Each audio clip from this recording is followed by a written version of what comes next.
Lay down with dogs, you get up with fleas. That's where the threat started, and then it escalates with the hyperbole that his wife is suffering since November 24th when the first video aired about him. My grandma told me, tell the truth and shame the devil. And baby, I'm down to shame him. He gonna be shame when I get done with him.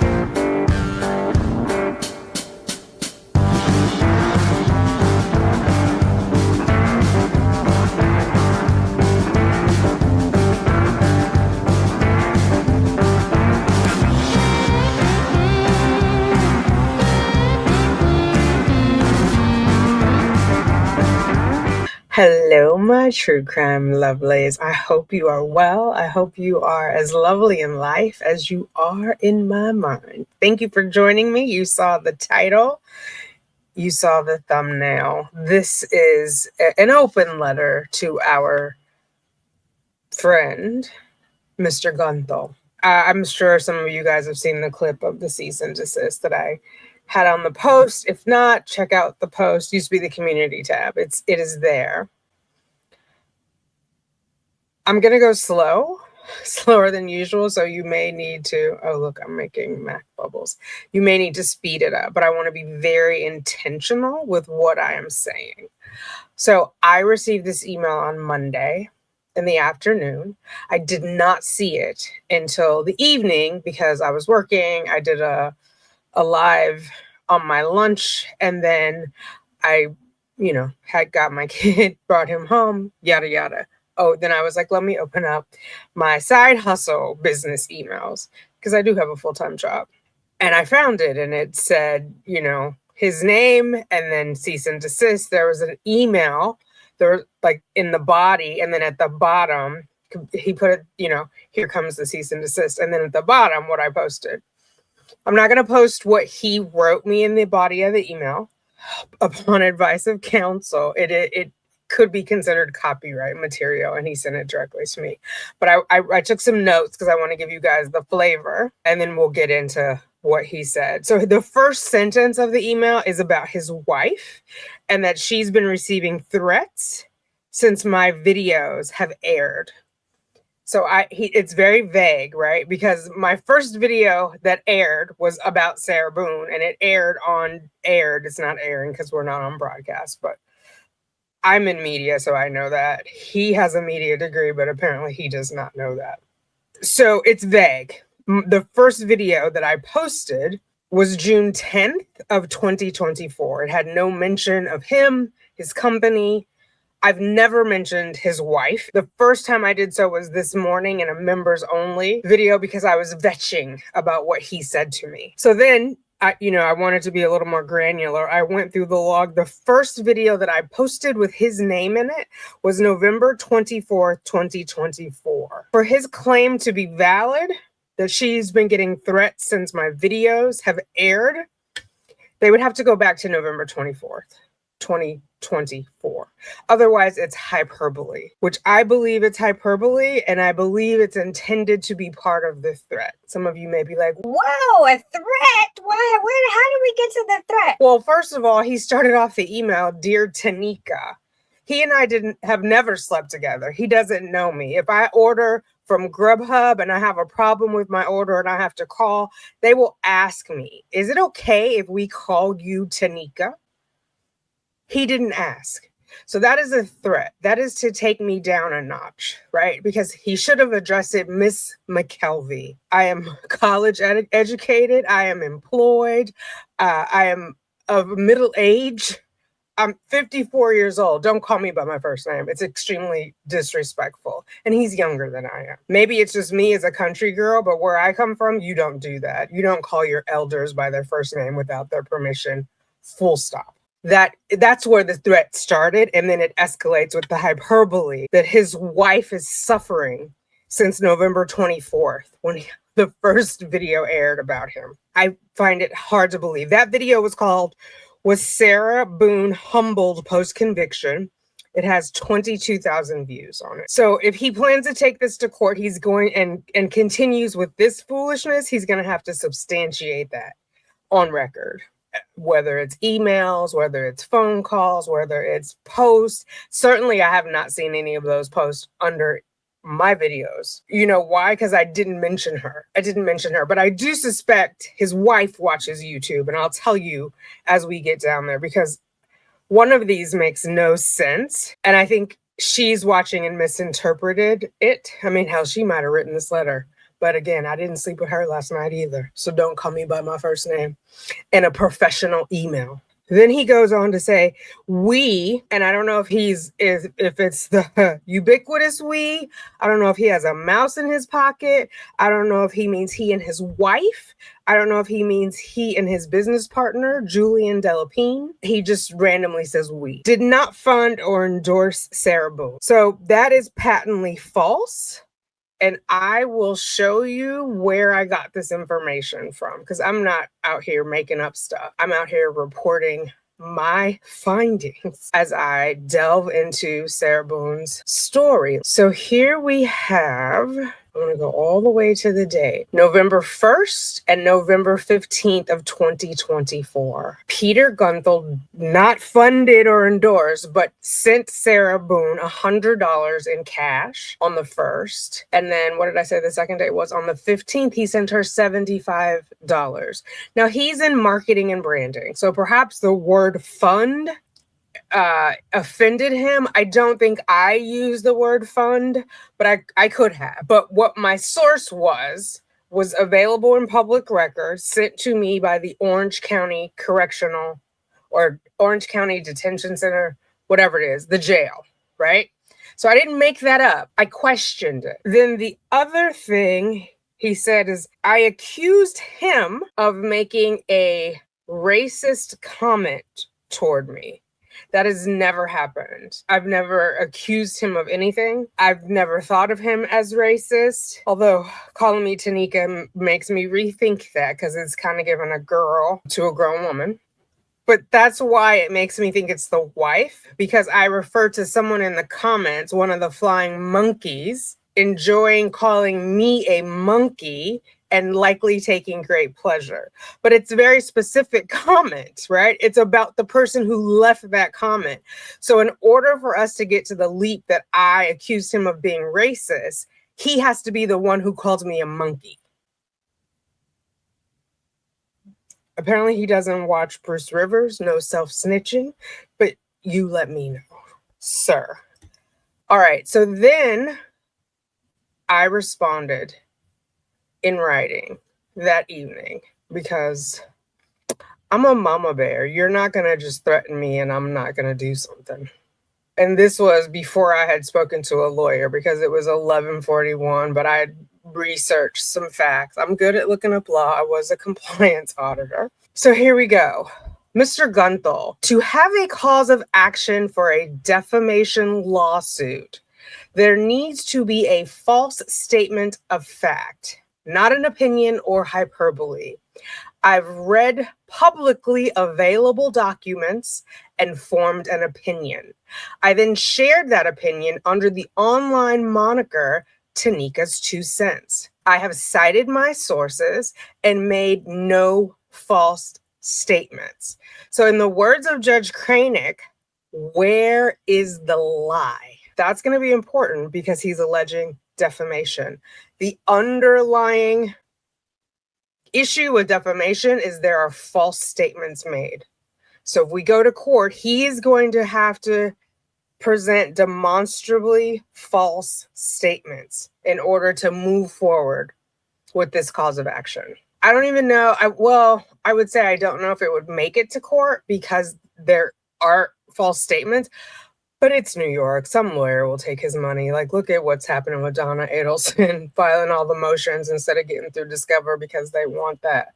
What? Wait, let's find Melissa. Help us out, Melissa. What is it that they want? Dollar bills, y'all. Okay. The public sources, as cited in my content, are the monetary deposits you made, which I just showed you guys. That was just for November, but that gets me out of the false statement. I've shown you where he has made deposits.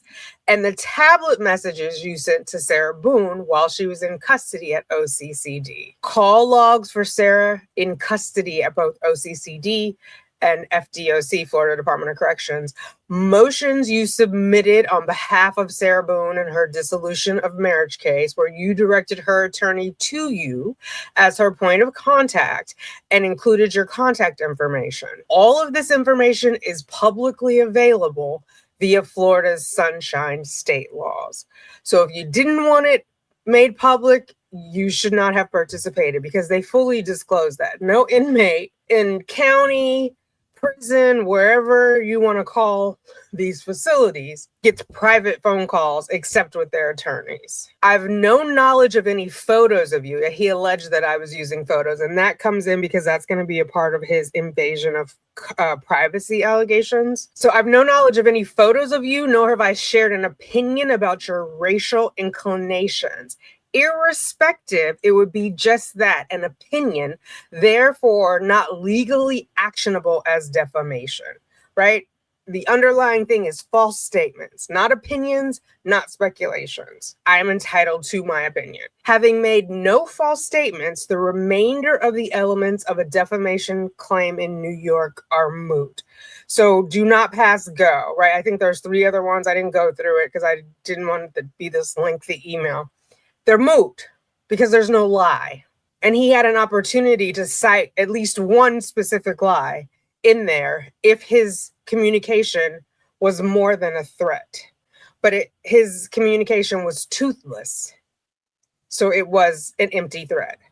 I'm sorry to hear your wife is unwell. And I genuinely am. I don't want anyone to be sick or unwell or under the weather. The way he described it, I won't give the descriptors, but she's unwell. I don't, however, know who your wife is, and I have not made specific mention of her in my content. I didn't even know her name when I wrote this. I've since done research and I know her name. I'm not going to say it here, but I was looking her up because I'm like, maybe she came up in a call log and she has a different last name. You know what I mean? So I was just trying to double check my ish. Like, did I accidentally say her name? Did I unwittingly, unknowingly say her name?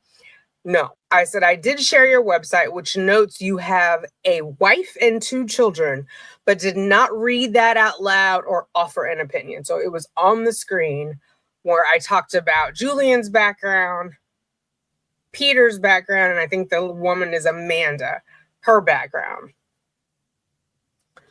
I have publicly stated I have an anxiety disorder. I am halfway through a high-risk IVF pregnancy, and I'm under doctor's orders to keep my stress at a minimum. Imagine the emotional distress and anxiety I am experiencing on this side of your false accusations being hurled at me. Your C&D, the cease and desist, is baseless and meritless for the following reasons. Defamation, false as stated above. Invasion of privacy, denied, and demonstrably false.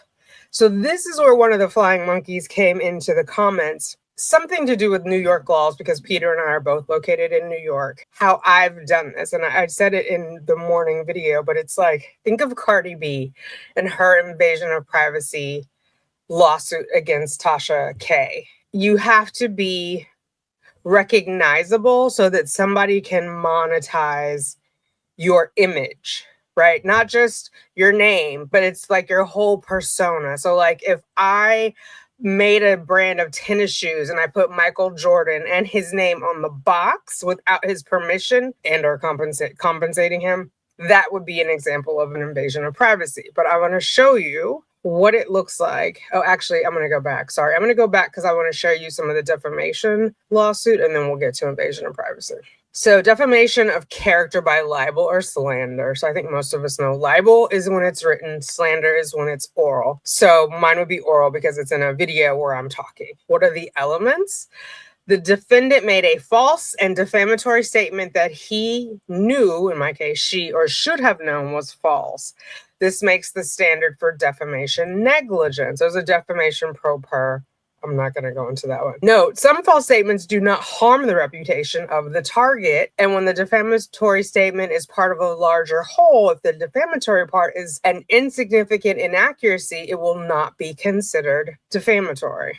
Like if you say everything else is true and you're like, they wore blue shoes and they actually had on yellow shoes. Like it's not, okay. The false statement clearly identified the target. Uh-oh. Okay, I got it that you're close, guys.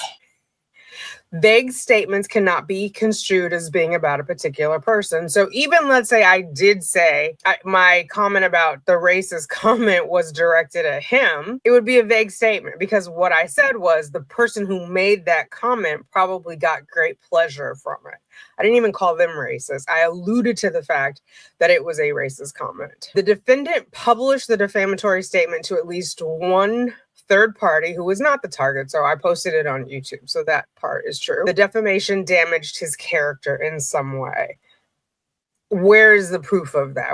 How was your character? He's mentioning his wife is upset, but he's not mentioning how his character was damaged. Like, did he lose business? Did his friends stop talking to him? If they stop talking to you because they are opposed to you sending $175 in November of 2024 to Sarah Boone, that is not my responsibility, right?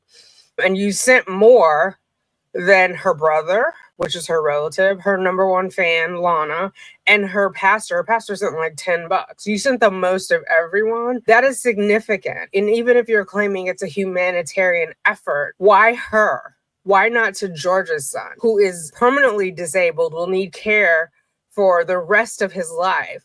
Is he not deserving? Is the documentary involved in it? Is that somehow motivation because you were like, you didn't fund or endorse her? Hey, it's your money. You can do what you want with it. I'm just reporting what you did with it publicly. You did it publicly. I said it publicly. So if someone published horrible things about me that are true, but nobody else knew them and my reputation was damaged, can I still sue for defamation? No. In defamation cases, the truth of the allegedly defamatory statement is always an absolute defense. So that's what I'm saying. We could get to trial, but my defense would be it's the truth and I have the receipts.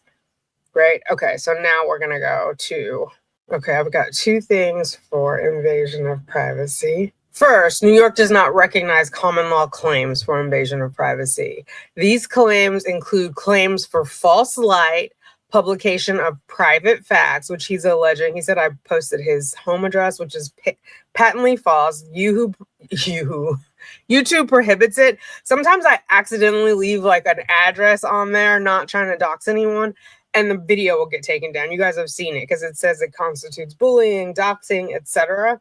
So I've not put his address up on purpose or on accident because it would have come down. Like they don't leave that up.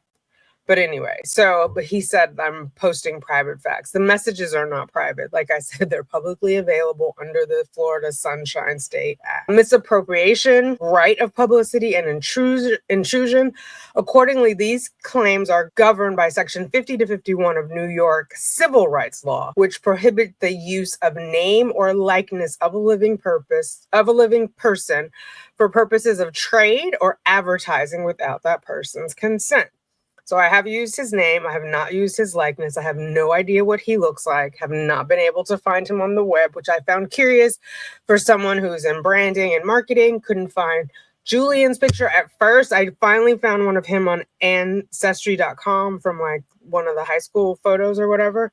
But he's also has a real estate background. My mom used to do real estate before she went to law school, and she had her picture everywhere. So it's a little strange that they have no pictures up. Makes it hard to confirm criminal allegations against them, though, right? Because there's one where Julian had a federal indictment, or someone with the same name, for possession of narcotics with intent to distribute. Peter Gunthal, or someone with the same name, had a DUI in New York, or DWI in New York. I cannot verify that it's them. I don't see their photo. I haven't dug into their court records, but it makes it hard if there's no photo to say like, oh yeah, that's him. Do you know what I mean? So I've not used it. Long story short, I've not used his photo. elements is not applicable. So there's nothing like how we went through the 4 elements in defamation. There are no elements because the New York does not recognize a common law invasion of privacy claim. So there's like pictures of a young woman, different outcomes here. I'm going to move to the next tab. What are the different invasion of privacy claims? So here again, there are several ways to protect your name, image, and likeness. New York Civil Rights Law, sections 50 and 51, arm individuals with a cause of action to protect their identity from being used commercially without authorization. While these laws do not protect all possible right of privacy claims, the laws can offer relief in many instances. So 4 types of privacy claims. Intrusion upon seclusion. Got a little rhyme going.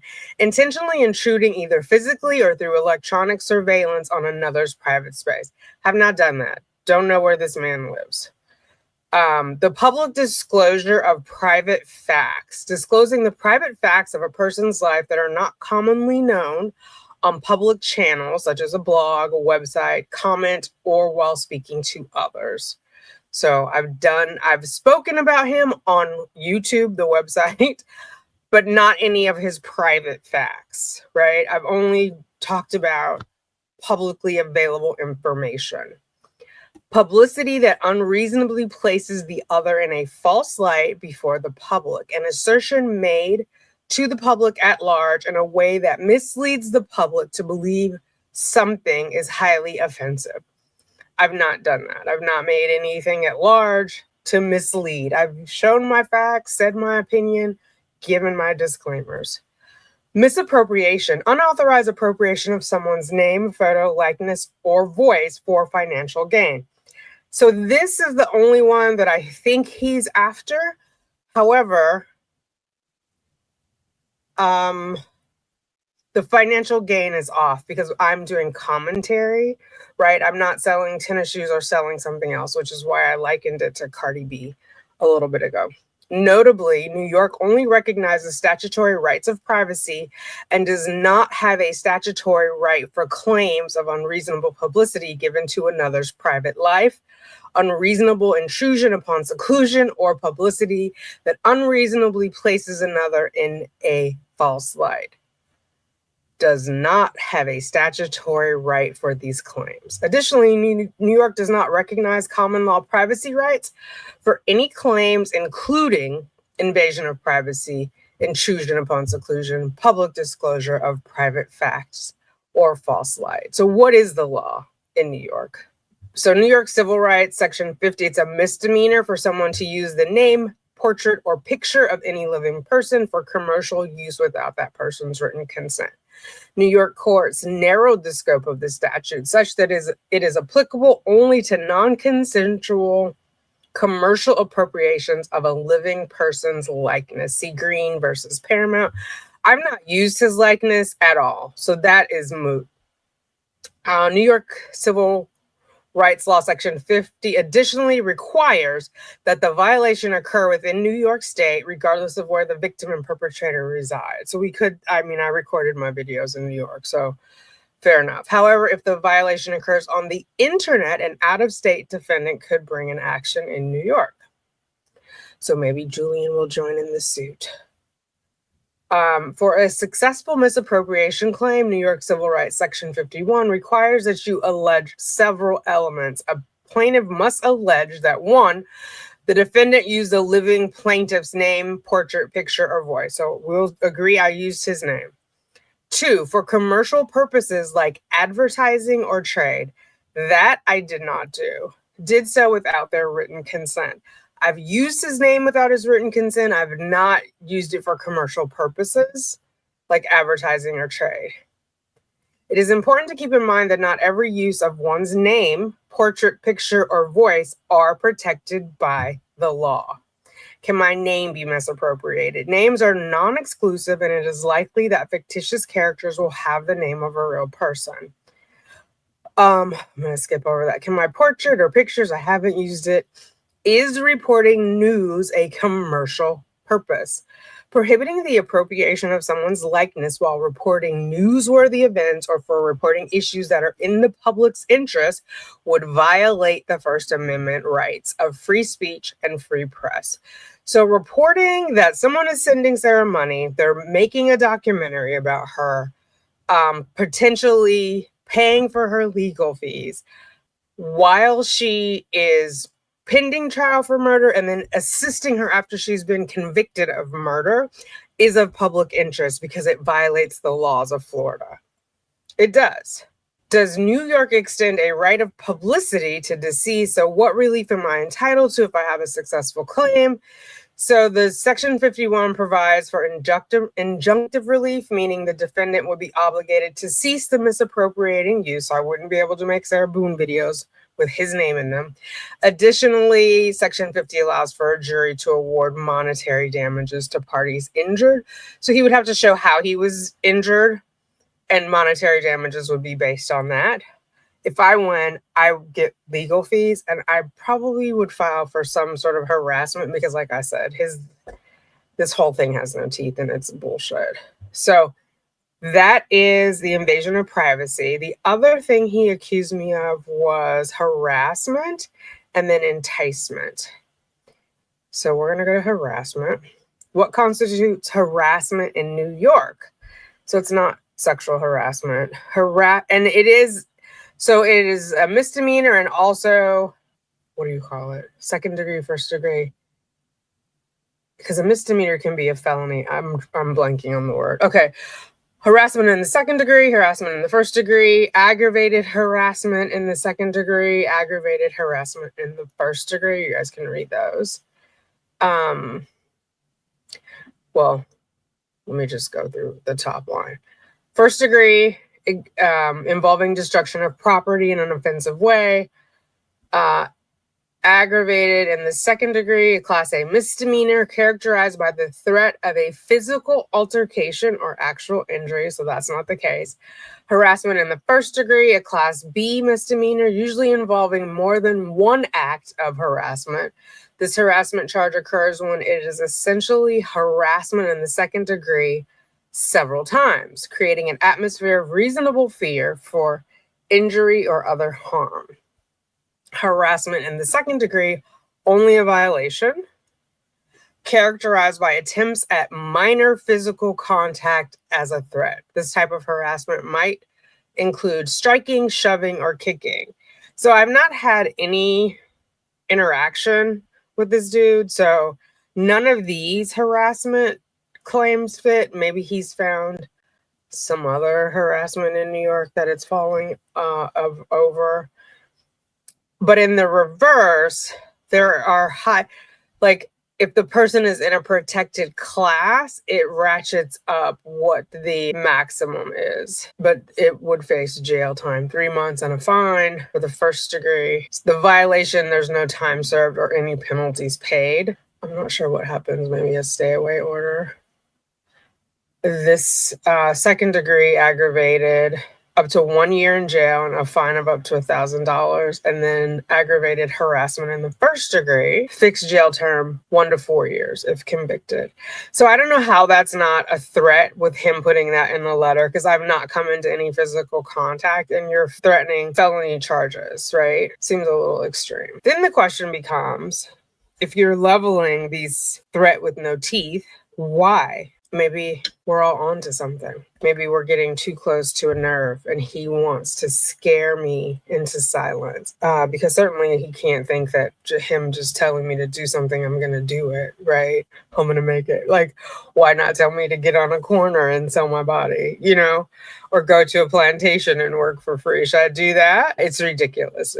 To me, it's on that same level of like, especially because you are calling me Tanika. Like, get over here and do this, girl. So I'm leveling that same energy back at it. But I will tell you, because people might be like, oh, you're not on to anything, leave him alone. I will tell you, because now that I feel this was an intentional threat, I've been digging and y'all have been digging. And Whew, summertime and the living is easy. Let me move myself. So this is what I've found so far. Blue Barn Farm and Sanctuary filed with the IRS for 501c3, care of Peter Gunthel. It doesn't say his position, but he did the filing. So he has some higher up position, if not the owner in the company, right? This was filed. The effective date became December 12th of 2023. The date of this document confirming the status was 2/27/2024. And it's just saying,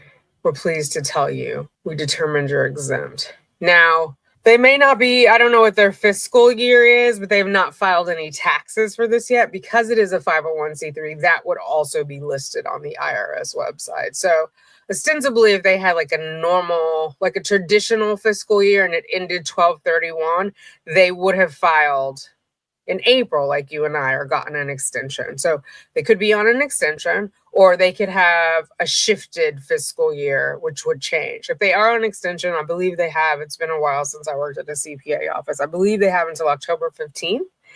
But disclaimer, that would be information from 1999. But they would have until October 31st if they ran all of their extensions. The thing that I find interesting about this, Blue Barn Farm is listed as a partner on Delapine Creatives, but there's no mention, there's no disclosure that Peter is a, what did they call him? A team leader. He's one of the owners. He and Julian are partners, business partners and owners of Delapine Creative. But here it appears he owns Blue Barn Farm and Sanctuary. There's no disclosure on the website. So, which there may not be a requirement for there to be a disclosure. However, like I think I said this a million times, one of my mentors said, like, don't put yourself in a position to have your integrity questioned, because this begs the question, if this 501c3 is one of the partners of Delapine Creative, and Delapine Creative is for profit. I haven't found, because it says they're registered in Florida, Connecticut, New York. So I haven't found any articles or how they're organized, whether it's an LLC, whether it's an Inc., whatever it is. It's not a 501c3, at least according to the IRS. But 501c3 money is exempt. Delapine Creative's money is not exempt as far as I can tell. So are they funneling donated money, tax-free money, and then paying it to Delapine Creative?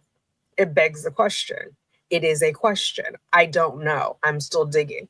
Would I have done this without the toothless threat? Probably not. So Mr. Gunthel has introduced himself to the Streisand effect because you've called more attention to yourself. I'm not sure why. Additionally, our good friend over at Hear Me Out, I hope you guys watched his live tonight where he's reading Sarah's text with the wig. Oh my gosh, so in love with his content now. Just belly laughs everywhere. Anyway, you see his watermark on here. I'm using this with his permission. I further went in and redacted addresses because I talked about this. YouTube doesn't like it. I've taken out the full business address for Julian. I've taken out their principal address, their mailing address. I just want to cite this. So this business is called, and it's an LLC, Second Act LLC. The only thing I could find was something on Facebook, and it looks like they rehab houses. And I guess that's like the second act. I didn't check the geotag, so I can't say 100%. And like Facebook doesn't require you, but that's what I'm saying. It appears that these are one and the same.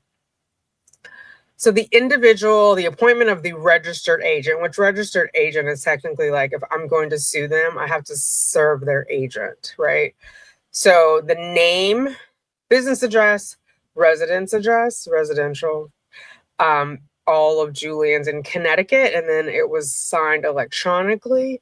Manager or member information. So Peter is listed as a member.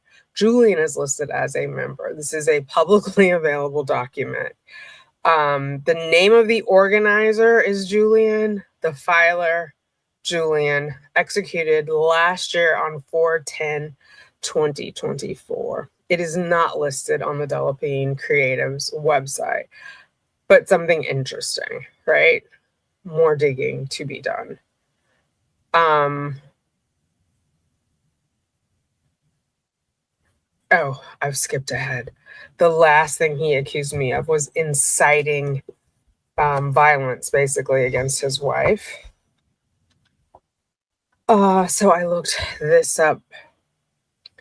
Fighting words are meant to incite violence such that they may not be protected by free speech under the First Amendment.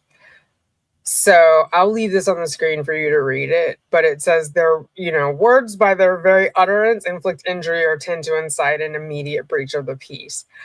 I know myself, and that's just not my vibe. I'm not walking around saying things to incite violence against anyone. I don't wish violence upon anyone. I hope we all get the therapy we need so violence is never an answer for us. So this allegation, patently false. His allegation is that my words cause people who view my video to threaten violence against his wife, which I find is patently false. Here's some citations of it.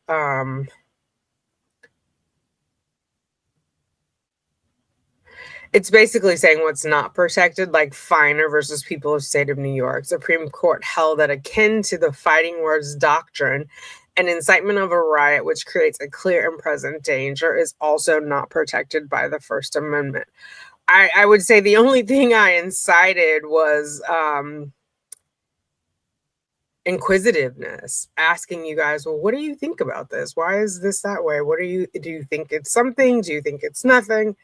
That was, maybe I incited research, but that's not against the law.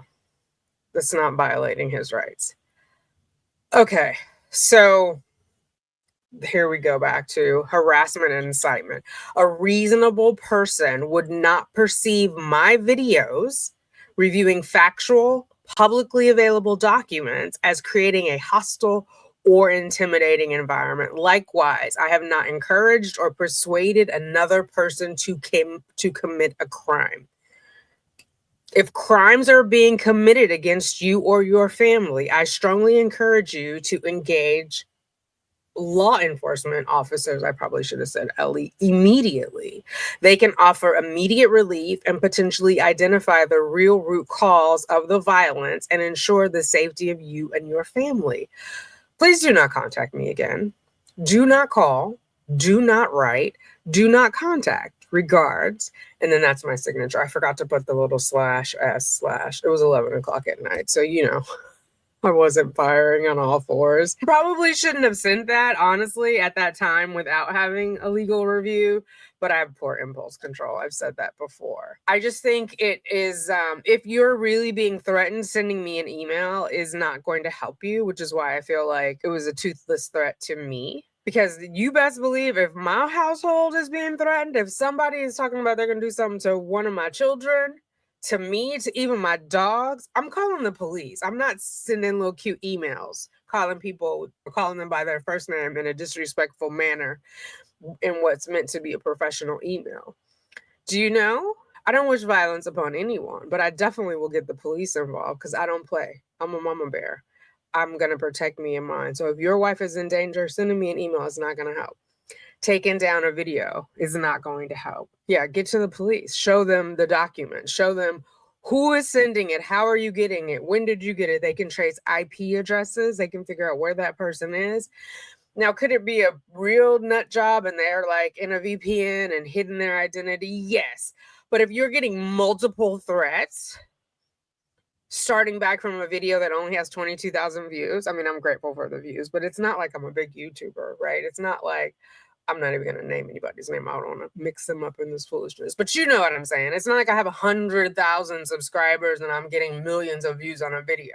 But if you're getting multiple credible threats via email and telephone, turn that over to the police. They can trace that. They can keep you guys safe so that your wife is not in physical danger. The threatening that you're doing for me, the police can't help. You're ratcheting up my anxiety, ratcheting up my blood pressure while I'm in the middle of a high-risk pregnancy because you don't want to be responsible for your actions. Like, knock it off. don't send me these victim-y email. Matter of fact, don't send me any emails. If you want to go to court, you can serve me. New York, I live in Manhattan. You can't get to me physically, but you can mail it or serve me or whatever you want to do. And we can talk about it with the judge, because then I don't have to engage with you anymore. An attorney will engage with your attorney. We'll go to court. We don't have to talk. We don't have to pretend niceties, even though you didn't bother to pretend. Yeah, we can just keep it cool and copacetic, legal. My assets are protected. I mean, maybe you can garnish my wages if you win, but if you don't, I can claim lawyer's fees. So is it worth it? I mean, I also saw something where, well, I'm not even going to say that. You know what your financial situation is. You decide. I mean, maybe you'll find a lawyer to take this on contingency. I don't know what you get out of it, though. I think you just continue the Streisand effect. So if you don't know what it is, I'm sure you'll be looking it up after this video. But leave me alone. Leave my family alone. I'm not actively bothering you or your family. I'm just over here reporting the facts. Lay down with dogs, you get up with fleas. Maybe Sarah had a couple fleas. All right, I'm winded. As my baby gets bigger, the harder it gets to breathe. I swear I'm not smoking, y'all. The baby is like up here and I'm carrying high. So, whew, we made it through and only 44 minutes. Yay! I wanted to keep it under an hour. So, even going slow, but you hopefully, if it was too slow, you listened to it on 2.5, but hopefully you stuck around for it. And yeah, we'll see. We'll see what happens. You know, I'm going to tell you because I'm not one for keeping secrets. My grandma told me, tell the truth and shame the devil. And baby, I'm down to shame him. He gonna be shame, shame, shame when I get done with him. The devil. All right, I'll talk to you guys later. Toodles. Hit me up in the comments. I'm curious as to what you think.